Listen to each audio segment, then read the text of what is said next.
What happens to your closed and archived files? Are you confident they're archived securely, consistently, and in line with your firm's retention policies? YSL makes archiving easy, whether you're closing and archiving one file or 100. Let's explore how you can archive matters in YSL Legal.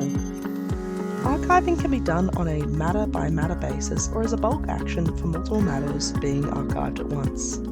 To archive, you first need to close the matter. That can be done via the Actions menu, Bulk Select, or the Close Matter button on an individual matter. Once your matter is closed, you can search for closed files and choose whether to archive individually or in bulk.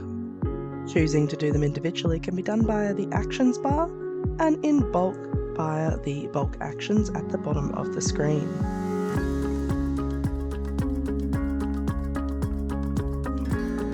When you archive, you'll be prompted to assign a file location and verify that no checks are outstanding in your external accounting system. YSL sets automatic reference numbers and destroy dates based on your compliance rules and system settings, but everything is flexible if you need to override. If you need to add in more file locations, that can be done in the List Definitions area, which YSL Legal Help can assist with. If you're worried about your archived files having outstanding finance or trust records, don't need to worry about that, as you have to resolve all outstanding financial, trust, and time billing before you can archive a matter. YSL flags these issues and won't let you archive until everything is clear.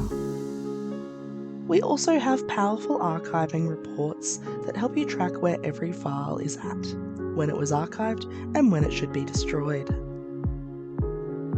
Sort by the archive status and it will give you a list of archived matters, and this is just one of many reports. Archiving with YSL Legal? Reduce risk, stay compliant, and declutter your practice with confidence. Let's show you how today.